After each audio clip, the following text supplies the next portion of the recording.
Hello friend, আমি সুস্মিতা চলে আসলাম আরেকটা নতুন ব্লগ ভিডিওর সাথে। আজকে ব্লগটা স্টার্ট করছি বিকেল 4:20-25 বাজে এখন থেকেই। আর দেখতে পাচ্ছ শিউলি ফুলের ডালটাই। শিউলি ফুল তো সকালবেলা উঠে দেখাই হয় না, কারণ কি সেটা ফুটে যায়। তাই আমি তোমাদের সাথে শেয়ার করছি বিকেলবেলাটা। আর আজকে শেয়ার করবো আমাদের বাড়িতে কী কী গাছ আছে, সবটা এই ব্লগের মাধ্যমে তোমরা দেখতে পাবে। আর বিকেলবেলা আমি কী কী করে থাকি সবটাই থাকছে এই ব্লগে। তো চলো আমি এখন থেকে আমার ভিডিওটা স্টার্ট করছি। তো তোমরা সবাই কেমন আছো? আশা করছি তোমরা সবাই খুব ভালো আছো। আর আমাকে কমেন্ট করে জানাও তোমরা শীতকালে কে কে গাছ কী কী গাছ লাগিয়েছো বাড়িতে। দেখতে পাচ্ছ এটা হচ্ছে শশা গাছ, প্রচুর ফল এসেছে। আর বাইরে হচ্ছে ধান পেকেছে, সেগুলো তুলবে। আর অনেকে অনেক কিছু লাগিয়েছে, এখন সর্ষের টাইম, সর্ষে লাগাবে। আর এই জায়গার থেকে আমাদের বাড়ির সামনেটা দেখতে অনেকটা ভালো লাগে, যেহেতু অনেকটা মানে হলুদ হয়ে গেছে, সেগুলো দেখতে অনেকেরই ভালো লাগে, যেগুলো আমারও ভালো লাগে। আর দেখে তো বুঝতে পারছো কুয়াশা পড়েছে, ভালোই কুয়াশা পড়েছে, যেহেতু শীতকালের বেলা তাই জন্য এখন অনেক কুয়াশা পড়ে যাচ্ছে। আর এই হচ্ছে আমাদের সিজারানি। বিকেল টাইমটা দেখলে বুঝতে পারছো ও সারাদিনই উঠোনে থাকে, আর আমাদের সাথে থাকে অনেকটা ভালো, আমরা টাইম স্পেন্ড করি। আর ভীষণ ভালো হেভি হাসি খুশি আমাদের সাথে সবসময় থাকে, দেখতে পাচ্ছ। তো চলো, ও আমাকে নিয়ে যাচ্ছিলো, বলো চলো এইটা দেখাবে কাকিমা, ওটা দেখাবে কাকিমা। ওদের বাড়ির দিকে নিয়ে যাচ্ছে, আর ওদের বাড়ির পিছনেই আছে অনেক ধরনের গাছ, যেগুলো আমাকে দেখানোর চেষ্টা করছিল। আর এই শিউলি ফুল গাছটা হচ্ছে ওদের, তাই জন্য আমি বললাম চলো এটাও একটু দেখিনি।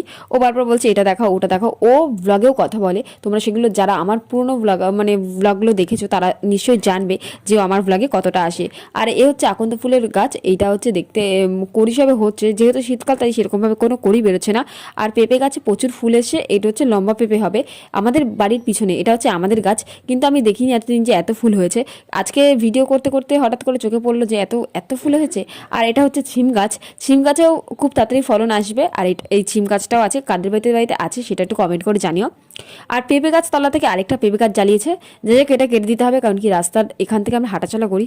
আর এখানে উনুনটা আমি লিপে সুন্দর করেছি, দেখতে পাচ্ছ কত সুন্দর। প্রথমে ছোট হয়ে গেছিলো, তারপরে একটু বড় করে ফেলেছি জায়গাটা, কারণ কি ঘুরতে বসতে আমার মনে হচ্ছে অনেকটা শর্ট হয়ে যাচ্ছে জায়গা। তার পাশেই লাগিয়েছি ধনেপাতা গাছ, দেখতে পাচ্ছ কি সুন্দর ধনেপাতার চারা বেরিয়েছে। আর এখানে দুটো উনুন, আর এই চৌকো মতো তোমরা ভাবছো অনেকে এখানে কি হবে, এখানে হচ্ছে জোড়া উনুন হবে, কারণ কি সকালবেলা আমার একটু তাড়াহুড়ো লাগে, আর জোড়া উনুন দেখতে আমার ভীষণ ভালো লাগে। আর এখানে সব ওই ভাঙা ছিপিটানে রেখেছি, ওটা একটা শো হয়ে গেছে। আর এই জায়গাটা অনেকটা আর দুদিন পরে তোমরা আরও অনেক কিছু নতুনভাবে দেখতে পারবে, নতুনভাবে রিপ্লেস করছি তোমাদের সামনে। কেমন লাগছে অবশ্যই কমেন্ট করে জানিও। আর আমার রান্নাঘরটা কার কার পছন্দ হলো অবশ্যই কমেন্ট করে জানাতে ভুলো না।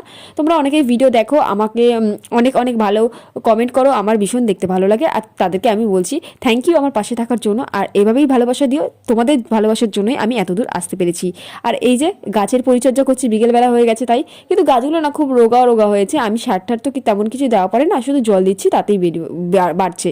আর এখন বিকেলবেলা হয়ে গেছে, বিকেল সকাল জল দিই। প্রথমে আমি তো জানতামই না যে সকাল বিকাল দুবেলা জল দিতে হয়, আমি জলই দিতাম না, গাছ তো বাড়ছিলই না, দিলেও একদিনে একবার দিতাম।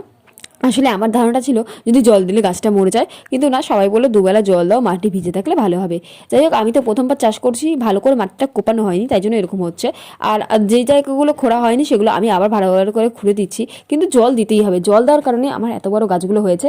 আর বিকালবেলা আমার তেমন কোনো কাজ থাকে না, এগুলোই করি আর কি সাধারণত। সকালে আর বিকেলে আমার দুবেলা রান্না করি, সকালবেলাটা রান্না হয়ে গেছে, বিকেলবেলাটা রান্না করব, দেরি আছে, এখন কোনো চাপ নেই। যাই হোক, কিন্তু আম পাতাও ভীষণ পড়ছে এখন, যে আমাদের উঠোনটা একদম পাতায় ভর্তি হয়ে যাচ্ছে। আমাদের লেবু গাছ আছে, মেহগুনি গাছ আছে, তারপরে আম গাছ আছে, এই সময়টা নাকি পাতা পড়ে। যাই হোক, সেই পাতাগুলো প্রচুর পরিমাণে পাতা পড়ছে। কার কার বাড়িতে এরকম পাতা পড়ে একটু কমেন্ট করে জানিও। আর এই জায়গাটা ছাউনিটা আমি দিয়ে দিয়েছি দুটো টিন দিয়ে, কিন্তু উনুনগুলো আমি বাইরে করেছি। সবার একটা প্রশ্ন থাকবে উনুনগুলো তুমি কেন বাইরে করেছো, আসলে ভিতরে করলে জায়গাটা প্রচুর শর্ট হয়ে যাচ্ছিল তাই। আর এক এক করে আমি সব কাজ গুছিয়ে নিচ্ছি। লাউ গাছে দানা বসিয়েছিলাম, কিন্তু লাউ গাছগুলো হয়নি, জানি না কেন। লাউ শাক খেতে আমার ভীষণ ভালো লাগে, কিন্তু লাউ গাছ আর হয়নি। সিম গাছগুলো হয়েছে, সিম খাবো। ওই যে আম গাছের ভিতরে সিম গাছ হয়েছে, তুলসী মন্দিরের পিছনে সিম গাছ হয়েছে। আর এই যে এই উনুনটা লিপতে হবে, তো ভাবলাম থাক একবারে রাত্রিরে রান্না করেই লিপে দেবো। আর এই কাঠগুলো এখানে আমি তুলে রেখেছি, যাতে রাত্রিরের কাঠগুলো তুলে রাখবো যাতে ভিজে না যায় শিশিরে। আর এখানে এটা হচ্ছে শশা গাছটা হচ্ছে ঠাকুমার, আর প্রচুর শশা হয়েছে, তোমরা দেখো ফুলগুলো জাস্ট দেখো। আর এই ভিউটা আমার জাস্ট ওয়াও লাগে, বারবার শশা গাছটা দেখতে ইচ্ছা করছে, এত শশা হয়েছে তাই।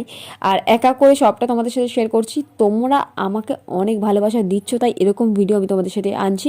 আর তোমরা আমার এইসব ভিডিও দেখতেই বেশি পছন্দ করো, তাই জন্য আমি এই ভিডিওগুলো তোমাদের সাথে শেয়ার করছি। দেখতে পাচ্ছ কি সুন্দর। আর সৃজা খেলা করছে, আর ও শুধু বলে যে আমাকে একটু ভিডিও করো, আর বলে আমি আজ এখানে এসেছি, আমি আজ ওখানে এসেছি।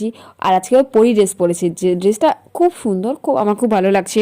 যাই হোক, তারপরে এক এক করে সব জামাকাপড়গুলো তুলে নেব বিকেলবেলা। তেমন এই জামাকাপড়গুলো তুলে নিচ্ছে, এই জামাকাপড়গুলো ভিজা, তেমন একটা শুকায়নি, ঘরে মেলে দেবো আর সারা পাকা চলবে, শুকিয়ে যাবে। তো দেখতে পাচ্ছ। আর এই কচু গাছগুলো হচ্ছে মান কচু না কি কচু আমার ঠিক জানা নেই, তোমরা জানলে অবশ্যই কমেন্ট করে জানিও তো কী গাছ এগুলোর। এগুলো ঠাকুমার গাছ। আর এই যে রান্নার সামনেটা আমার একটু পরিষ্কার করতে হবে, যেগুলো পরিষ্কার করেনি। আমাদের উঠোনটা অনেকটা বড়, তো যে কোথায় কি রাখি তার ঠিক নেই, অনেকটা বড়। আর এই যে ঠাকুমার জামার শাড়িটা ঠাকুমা নিয়ে যাবে, আর যেগুলো খুব ভিজে সেগুলো আর আমি তুলছি না।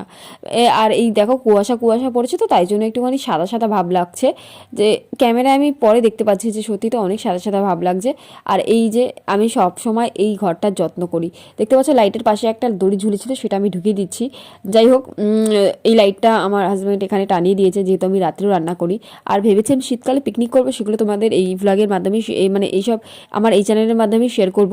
চিকেন পোড়াবো, একদিন খুব তান্দুরি খেতে ইচ্ছা করছে, সবাই বলছিল একদিন রুটি আর মাংস হয়ে যাক, তা আমি কিছু বলিনি, বাট হবে, খুব তাড়াতাড়ি পিকনিক করব। আমাদের যেহেতু এক উঠানে 15 জন মেম্বার, তো সেখানে মজাটা স্বাভাবিক। তো আজকের ভিডিওটা এমনি কেমন লাগলো অবশ্যই কমেন্ট করে জানিও। Tata, by.